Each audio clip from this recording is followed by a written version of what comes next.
This one idea changed my financial future, and I'm going to share that idea with you in today's video, along with how the rich create, manage, and spend their money.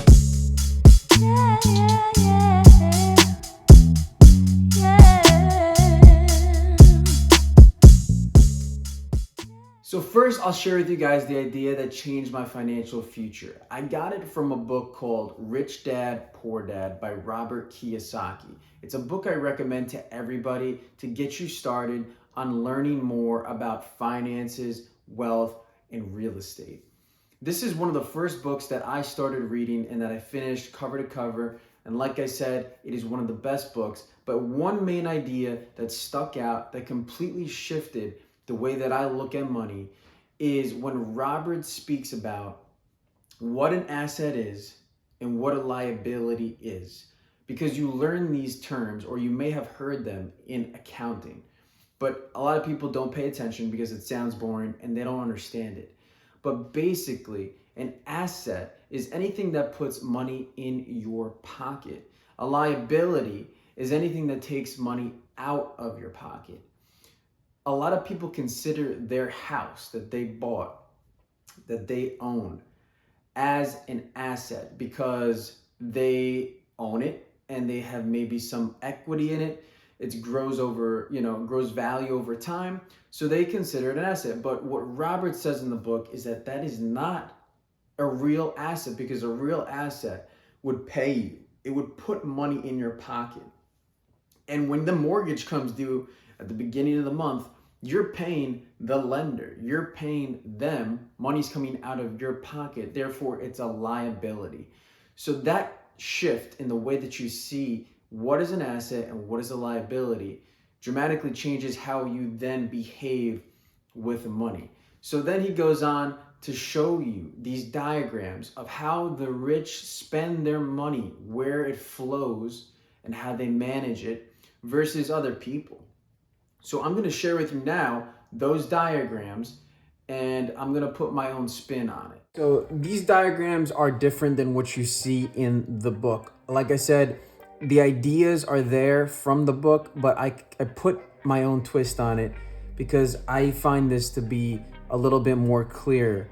So for the majority of people, which is, I'd say maybe 80 to 90% of the United States, they look at money and manage it in this way. The arrows that you see at the bottom are the flow of money.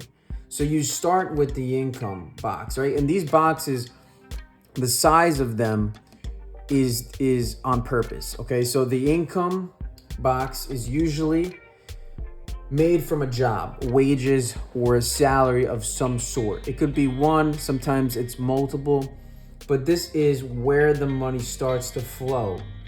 Then it leaves the income section and it goes to the expenses, which include taxes, paying your mortgage, rent, car loans, credit card debt, and school loans, amongst many other things, but those are the main items.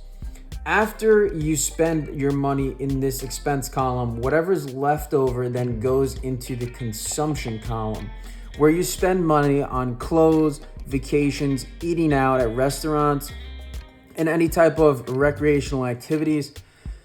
And then after that, if you have some saved over, it then makes its way into the savings pile, which is a little smaller than these boxes because it's really not that much. You're only saving a small portion of what your overall income is. So whatever's left over goes here, and then it just ends, right? The flow of money ends there until you then work more with more time, and then this cycle starts over. So that's the diagram, the cash flow for the majority of people. Now let me show you the diagram for the rich. So here it is. Right off the bat, the main difference that you can see is that there is no dead end here. At the end of the diagram, it flows back to the beginning, and therefore it makes a big circle that feeds itself and that keeps the momentum going. This is called the velocity of money, how quick it's moving through the system. Now, the main difference here as well is there are there's another box here that says assets. And there's another box that says investment capital at the beginning and the end. So assets, remember, things that put money in your pocket. This is real estate, stocks, bonds. Notes are basically loans that you're giving out to other people. Okay, businesses, your network is an asset. So the people that you know are resources, and that could also include mastermind groups or meetups that you go to. This network that you have is considered an asset. And the skills, specifically high income skills, marketing, sales, negotiating, these types of skills are huge assets that give you and produce for you more income. So these assets give you this income, which doesn't come from a job.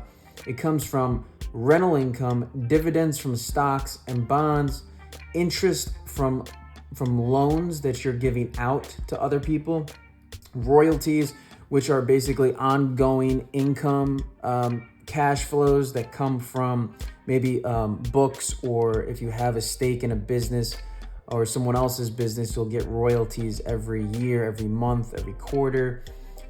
Cash flow from businesses that you either own and operate yourself or other people's businesses. And then after this income comes in, it goes to the expense column here to pay taxes and mortgage, which are the big expenses that people have. Sometimes we don't even have a mortgage, and then you don't have taxes. You can get rid of the majority of them, at least when it comes to rental income. All right, and then whatever is left over from there goes to savings. And this is smaller than what you probably thought it would be, because in the other diagram, the savings was small as well. But actually, the rich do not save a lot of money. Here you have a 6-month reserve or more. Personally, I don't like to keep a ton in my savings because that's just sitting in the bank dormant, not producing any more money for me, and it's not being useful. So the majority of the money that's left over actually goes into this column here, which is investment capital.